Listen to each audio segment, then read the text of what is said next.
Le vélo nous enseigne que la beauté est dans le voyage, pas seulement dans la destination. Nous sommes les pirates aventuriers. Moi c'est Hortense. Et moi Francis. On t'amène avec nous dans notre aventure de 27 jours à vélo le long des côtes espagnoles, portugaises et marocaines, d'Hendaye à Marrakech, pour y rejoindre l'effervescence de l'arrivée du 4L Trophy et nos amis Victoria et Pierre-Loïc qui ont participé au raid en 4L. Notre périple est jalonné de défis. Sur les côtes sinueuses de l'Espagne, du Portugal et du Maroc, le relief et les intempéries nous poussent à dépasser nos limites. Mais c'est là que la véritable magie opère.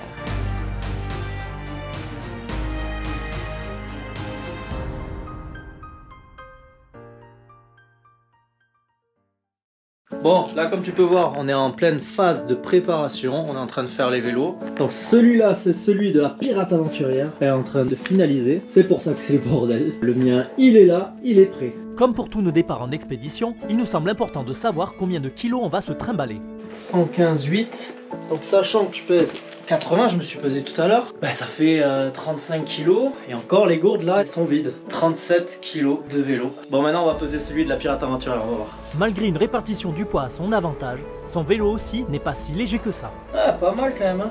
113,5, donc 33 plus les deux gourdes à 1 litre à peu près, on est à 35.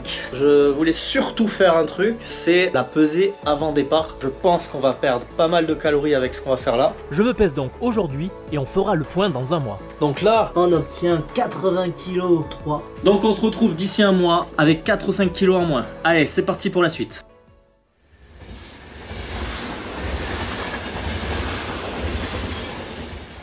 « 27 janvier, c'est le grand départ des Pyrénées-Orientales. Il y a un vent de balade. J'espère qu'à Hendaye, il n'y a pas ce vent de fou. » L'aventure commence avant l'heure.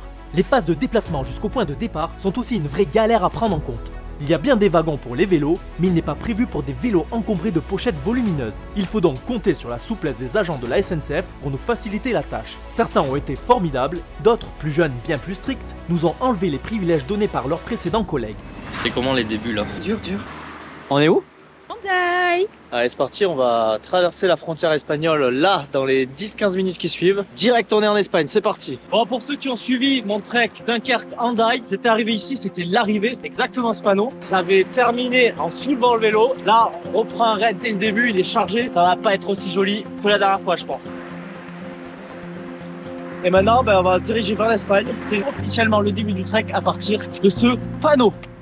Nos premiers coups de pédale direction le soleil sont lancés. Enfin, pas non plus pour de suite le soleil. On est sur la première ville de l'autre côté, du côté espagnol. Forcément, c'est une grande ville, donc pour les vélos, ça semble compliqué. Et pareil, pour en partir, je sais pas si on va devoir passer pas loin d'une autoroute et d'une nationale. Longer les côtes à cet endroit-là, ça a l'air complicado quoi. La galère totale avec cette nationale énervée dès le début. Obligé de passer par la montagne et son dénivelé. Donc là, on essaye de sortir de la ville pour rejoindre la côte, pour bivouaquer aux alentours de San Sebastián. La galère de la montée quoi. Ce coin d'Espagne, c'est pas possible. Merci pour mon vélo.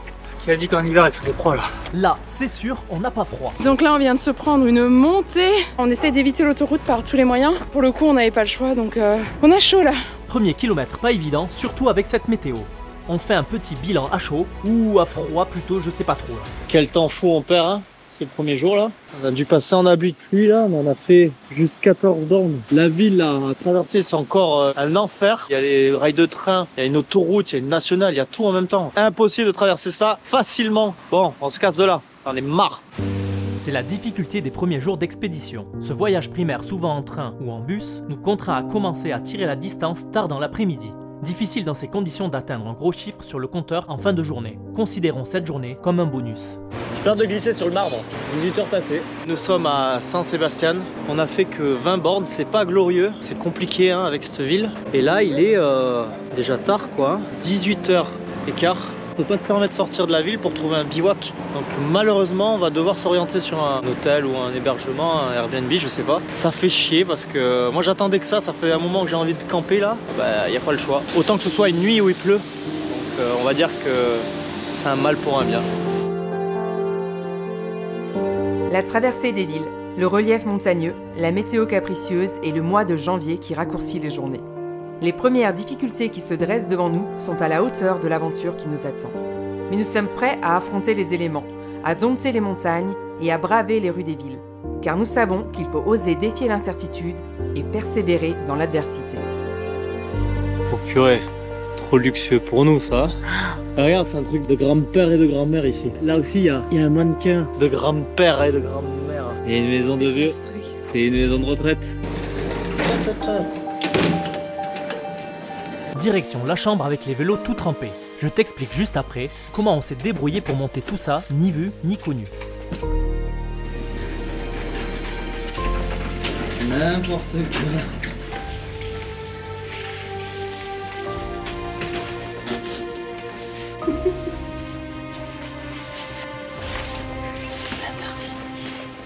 Ça mange lyophilisé dans la chambre. Dans cet hôtel, il fallait foutre les vélos dans un garage commun. Il n'y a pas possibilité de mettre dans des box. On avait peur un peu de faire voler les trucs. Alors en scred, on les a montés dans l'ascenseur, on les a ramenés dans la chambre. Bon, ça permet de les réorganiser un petit peu. C'est normal, hein, c'est le premier jour, il faut un peu faire les réglages. Donc là, on a basculé quelques affaires de plus chez moi. On a changé un petit peu les pochettes. Ça a l'air d'être pas mal maintenant. Et du coup, bah voilà, on mange ici aussi quoi. Regardez-moi ce bordel là.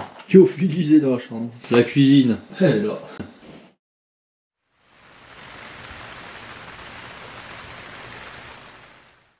On est en train de préparer les vélos. Le soleil se lève à peine. Apparemment aujourd'hui, il pleut, c'est ça, toute la journée. Neige peut-être même. Et il y a du dénivelé en plus quoi. On va y aller, on verra. On en est où là? Départ! Ouais. Quoi? T'as pas de chaussures Gore-Tex?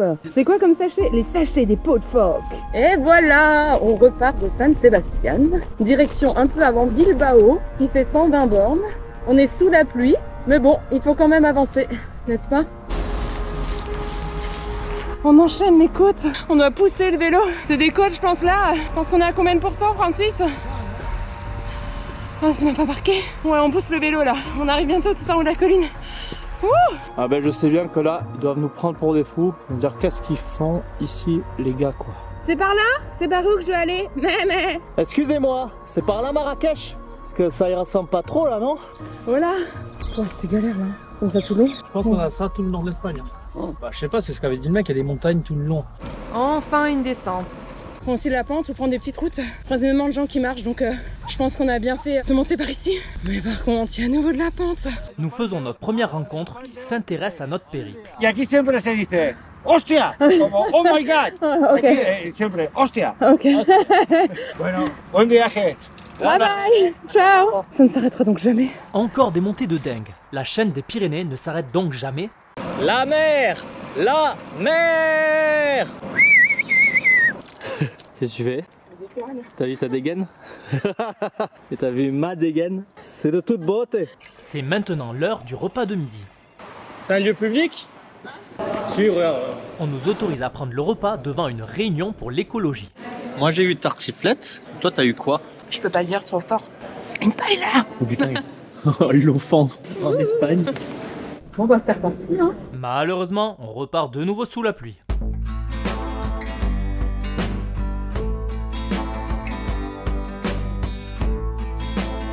Je sors du débat. Je sors. Voyage à vélo, c'est avant tout une aventure humaine. Je t'avoue que là, ça va être compliqué de tenir les distances imposées, 120 par jour là. C'est avant tout le dépassement de soi. C'est dehors quand il pleut finalement aussi. Il est maintenant 16 h, la pluie vient à peine de s'arrêter, on a un petit moment de répit. Ça va, il pleut pas trop. On est trempés. Le tunnel qui nous donne un peu de répit pour la pluie. Enfin, merci le nord de l'Espagne quoi, et les routes pas prévues du tout pour les vélos. Ça c'est la nationale, on dirait une autoroute là presque. Ah, c'est un truc de fou hein. Il est quasi 18 h, encore la pluie qui revient, jamais ça s'arrête hein. Jamais ça s'arrête. On est arrivé à Bilbao, il est 19 h. Voilà dans quel état on est. T'es trempé de ouf là? Ouais. On est gelé. Regardez-moi ça, tout est trempé, mes gants secondaires. Ma gueule, elle est trempée. Bon allez, l'hôtel dans 10 bornes. 10 bornes pour l'hôtel. Là, c'est vraiment dur. Devoir encore faire 10 km sous la pluie froide et en pleine ville, c'est vraiment pas cool. Encore une fois, dans les villes, les déplacements à vélo sont plus compliqués. Nous avons de nouveau de la chance de pouvoir monter les vélos dans la chambre. Qu'est-ce que tu fous? Arrête. Oh, t'as pris toute l'eau de la pluie. T'as mouillé? Regarde, trempé jusqu'à la moelle. Et en plus, y'a pas de sèche-cheveux, donc j'ai tout séché. Ah, la clim. Absolument tout est trempé. On a réussi à faire les 125 km aujourd'hui, par contre on est arrivé hyper tard. Et comme les 125 ça tombait encore une fois dans une grande ville, Bilbao, on n'a pas le choix que de prendre une nuit d'hôtel parce que bivouac compliqué. Là avec tout ce qui est trempé, franchement on aurait passé une sale nuit dehors. Il a tellement plu là que ça s'est infiltré, c'était la merde quoi. Comme on avait 90 km de pluie, hein, je crois. Bon, on repaye une nuit d'hôtel, ça permet de faire sécher tout, mais absolument tout. Donc là, il est en train de d'œuvrer pour nous lui.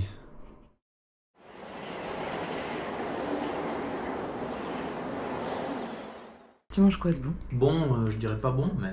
Déophile petit-déj. Jour numéro 3. Donc la journée d'aujourd'hui s'annonce similaire à celle d'hier. Le temps devrait être un peu moins pourri. Niveau dénivelé, on est à 1002 normalement. On va partir sur 120 km. On a pris un bon petit déjeuner. Un bon lyophilisé. On est en forme. On est prêt à affronter cette nouvelle journée. C'est pas mal, on a le profil complet de ce qu'on va faire. On est parti d'ici en Daï. Et là, on peut voir quand même que tout le long, il y avait des montagnes. Là, aujourd'hui, il y a un peu de montagne. Après, ça a l'air de se calmer. Là, le long de la côte, ça a l'air bon, mais un peu dans les terres. Montagne. Et après, je pense qu'ici, on va être tranquille. Au Portugal, là, mais c'est plat comme jamais, quoi. Et arrivé là, les montagnes commencent à arriver, mais nous, on passe de l'autre côté. Troisième jour de pluie en ce début de trek. On pensait avoir les montagnes uniquement à l'ouest des Pyrénées, quitter progressivement ces reliefs à mesure que nous avancions. Mais c'était sans compter sur notre médiocrité sur la géographie de ce pays. Il aurait peut-être fallu se passionner un peu plus sur les montagnes de nos pays voisins.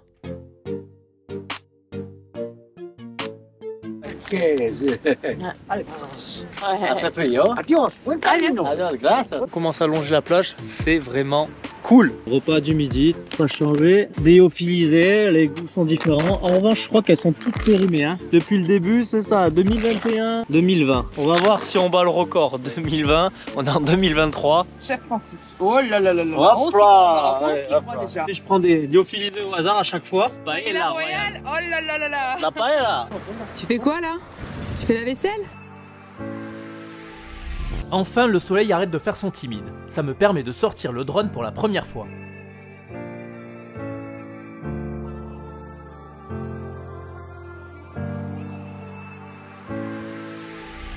On reprend la route direction l'ouest, à travers les campagnes paisibles du coin.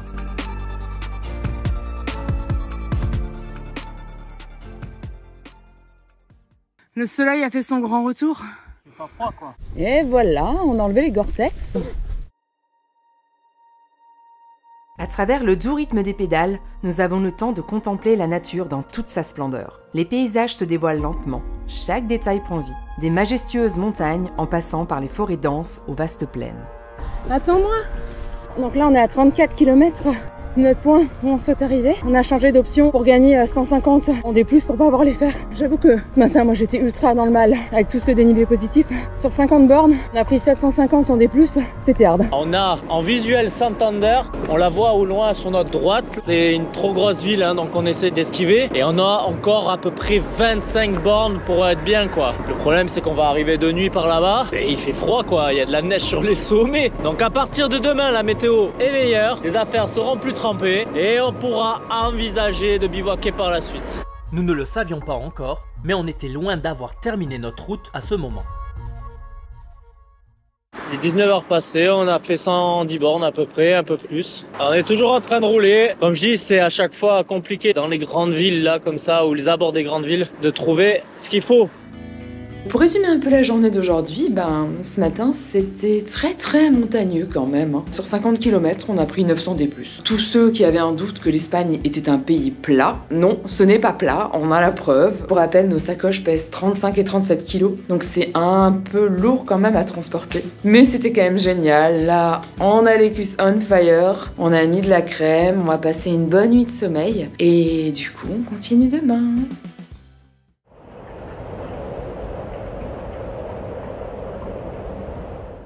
Encore pas mal de nationales malheureusement parce que c'est ce qui longe la côte quoi, il n'y a que ça. Il y a des grandes villes là comme celle-ci hein, donc on ne peut pas faire autrement. C'est bon, on est sorti de l'hôtel. Cette fois-ci on n'a pas pu les foutre dans la chambre parce que l'ascenseur il est clairement devant la réception. On a perdu du temps du coup parce que toute cette étape de mettre en place les sacoches, le matos, tout ça, on le faisait en chambre, on le faisait la veille. Allez, on y va, c'est parti.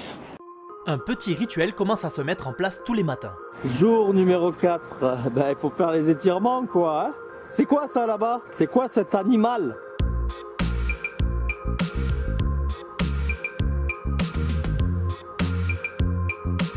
Oh Lan, salut, dis-moi, c'est où Marrakech? Les jours se suivent et se ressemblent. C'est sûr que ce qui ne change pas, c'est ce fucking dénivelé qui ne nous lâche pas. Et je ne parle même pas de la météo pas folle. Mais elle offre l'avantage de nous fournir des sources d'eau assez régulièrement. On arrive tout de même à apprécier les paysages agricoles quand nous sommes hors départemental. C'est un trio qui s'alterne à l'infini entre village, côte et campagne.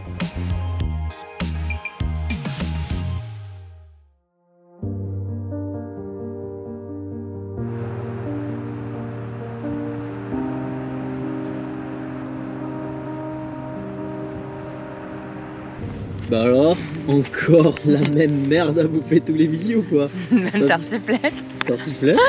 T'aimes pas la tartiflette? On est à la moitié de ce qu'on fait aujourd'hui. 14 h il est. Faut dire qu'on a pris un peu de retard ce matin à cause de mes genoux là. J'ai tellement souffert qu'il a fallu un peu faire des réglages sur le vélo. Donc j'ai essayé de remonter la selle, descendre. Je sais pas vraiment ce qu'il faut faire. On va essayer de faire plus cet après-midi. Hein. Mais 14 h là, il y a du soleil. Ça risque d'être compliqué. Par contre le soleil est revenu. Ça fait plaisir. C'est parti pour le drone. De suite, quand le soleil revient, c'est pas la même. Le moral revient de nouveau, et dans ce genre de périple, c'est bien le facteur essentiel à la réussite du projet.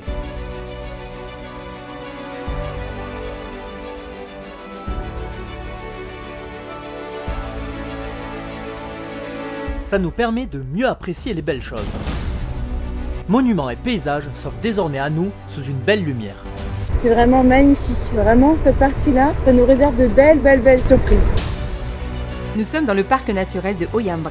Les montagnes verdoyantes en arrière-plan offrent un contraste saisissant avec le bleu de la mer. Nous y faisons de belles rencontres. C'est une ode à la beauté sauvage, un rappel de l'importance de préserver ces trésors naturels. La région de la Cantabrie, avec ses montées dans ses paysages magnifiques, offre une expérience cycliste qui vous rappelle que l'effort en vaut toujours la peine. La journée commence à toucher à sa fin. Bon, il est quasi 18 h, je crois qu'il est 18 h même. On se caille bien le cul là. On va tenter le bivouac hein. Et là, ce qui m'inquiète, c'est que si je regarde par là-haut là, c'est de la neige quoi. On est dans un endroit où il y a de la neige. On va bivouaquer, on va se peler le cul pour bivouaquer un peu, peut-être abrité quoi, je sais pas. Va falloir trouver un bon bivouac. Allez, la descente à Yannès, c'est bon. Bah, longe. Vas-y, on fait ça, Francis. Go. J'ai froid, je suis fatiguée et j'ai hâte qu'on pose le bivouac. 18h30, plage de Yannès. Déjà c'est magnifique. On est en train surtout de chercher un bivouac un peu planqué. Il y a une zone un peu loin de la ville. S'il n'y a pas une petite cabane, un petit truc, je sais pas. Impossible de bivouaquer ici. Allons voir plus loin. Recherche du bivouac. On va bien trouver un truc là. Bon bah allons découvrir le bivouac génial que Francis a trouvé. Je suis pas encore descendue. Waouh! C'est une grotte avec notre balcon vue sur la mer. Enfin, on peut faire notre première nuit en mode aventure, et en plus, c'est dans une grotte. Ça me permet de sortir la Fire Steel. Putain, heureux quoi. Premier bivouac, un peu dans une grotte, parce que j'adore les grottes en plus. Une grotte vue mer en plus, non? Grotte vue mer, mais ça c'est exceptionnel. J'ai sauté sur l'occasion pour allumer le feu en mode survie, tu vois. Faut se mettre dans le thème quoi. Qu'est-ce que tu nous sors de bon? Le bœuf déshydraté. Regarde ça. Je te montre un peu parce que les gens ils connaissent pas. Regarde. T'as vu ça? Tu vois, c'est tout sec. C'est sec, ça n'a pas. Alors ça a aucun goût. Dommage qu'il fasse vraiment froid, car sinon, on aurait dormi directement abrité du toit de la grotte. Mais nos petits duvets prévus pour anticiper la chaleur du Maroc nous contraint à sortir la totale.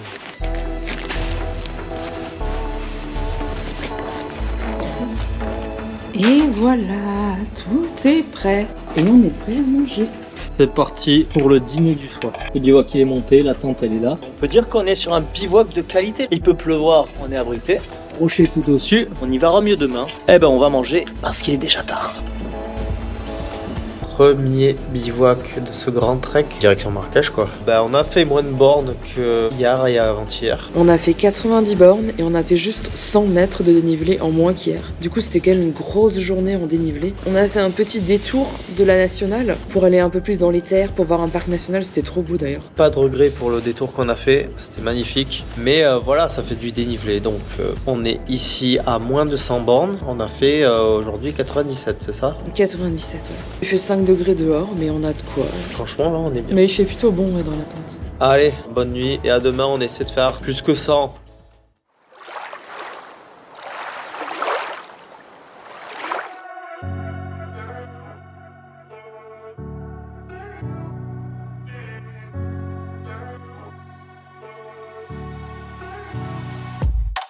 Salut à toi camarade, c'est le jour 5 et on se lève dans une grotte, donc forcément moi j'ai le smile, je kiffe ça. Je vais à mon balcon. Regarde, en plus, à quel moment on a une grotte avec un balcon quoi. Face à la mer, on a pu profiter du lever de soleil en plus de ça. La grotte en question, elle est là. Et on a dormi quelque part par ici quoi. Là, tu vois, on a mis le lit comme ça. L'ensemble de la grotte, on l'a pas vue entière. Une grotte aménagée en plus, hein, plate. La ville qui est juste ici quoi.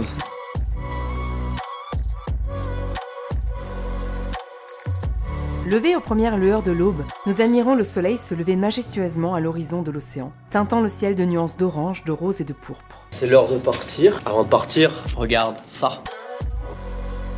La nuit passée dans cette grotte cachée, à admirer le lever du soleil sur l'océan et la ville endormie, reste gravée dans notre mémoire comme l'une des expériences les plus mémorables de notre aventure. C'était un rappel puissant que la beauté et la magie se trouvent souvent là où on s'y attend le moins, à condition d'être ouvert à l'exploration et à la découverte. Le départ là, compliqué, il fait froid, hein. Il est 9h passé et on se les gèle bien, hein. Même malgré le soleil que tu vois là sur la vidéo. Bah, on est en hiver et les sommets qui sont sur ma gauche sont enneigés. Donc on est en train de se recevoir tout le froid qui descend de la montagne. Regarde les sommets comme ils sont enneigés. L'hiver peut sembler inhospitalier, mais il nous rappelle que la nature sait quand se reposer, se régénérer, avant de renaître avec une nouvelle vigueur au printemps. On peut pas se poser là un peu? S'asseoir là en bas sur la plage? C'est pas encore trop le moment de s'arrêter, on vient à peine de partir du bivouac. On pédale de nouveau dans la campagne. C'est assez sympa, après il fait quand même très froid. Genre là, on est gelé malgré le soleil. Parce qu'en fait juste là-bas, derrière, il y a de la neige au sommet des montagnes.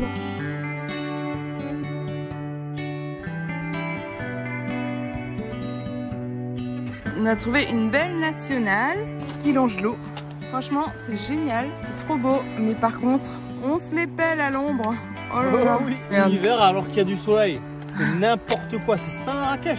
Ariondas, ville d'Ariondas, petit village un peu perché dans les montagnes, ce qui nous permettra de faire notre pause du midi pour manger là. Alors pourquoi on est heureux niveau bouffe? C'est qu'on commence à liquider tout ce qui est yophile. Là il reste pas grand chose, il nous en reste une, donc on va la garder, ça va être la yophile de secours. Au cas où on arrive quelque part où il n'y a plus rien à manger, et ben, ça sera une yophile pour deux. Maintenant, on peut se permettre d'acheter des trucs, on a acheté que de la malbouffe, tu vois, c'est ça qui est bon quoi. Regarde la malbouffe, le coca et tout. Ça c'est des trucs qu'on prend jamais en temps normal. Après ce précieux moment de répit, nous sentons nos forces se régénérer. Nous enfilons nos gants, ajustons nos casques et nous remettons en selle, prêts à affronter les kilomètres restants avec une énergie renouvelée. T'es comment là? Quoi? LS. Il reste combien? 50 bornes. Et on a fait combien? 80. 200 des plus encore. Il a fallu rattraper le temps perdu hier, on n'a pas fait grand chose, on a fait 97 hier. Donc aujourd'hui, on essaie d'avancer plus vite. On est à 90 bornes de fête et il nous en reste encore beaucoup. Malgré la fatigue, nous nous lançons dans une course avec le tracteur, notre adversaire inattendu. Il est 19h, continue toujours à pédaler. On a encore 20 bornes pour arriver à la grande ville, à que des grandes villes, donc on va encore prendre un hôtel. Comme on prend un hôtel, ben on se force à pédaler parce que ça nous saoule, comme ça on sortira plus vite de la ville demain. Comme tu peux voir, je suis en mode SOS sur ma lumière parce que c'est pareil, on est en rate de batterie. Donc vaut mieux mettre en SOS qu'en continu, tous les moyens sont bons pour économiser des batteries. C'est n'importe quoi, on adore ça. Ouais. Là, on roule dans le noir complet. Il nous reste un peu moins de 15 bornes.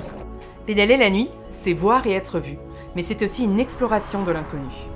C'est les jambes lourdes qu'on arrive, mais il faut faire un dernier petit effort, monter les vélos. Dans l'ascenseur de l'hôtel, avec le vélo dans cette direction.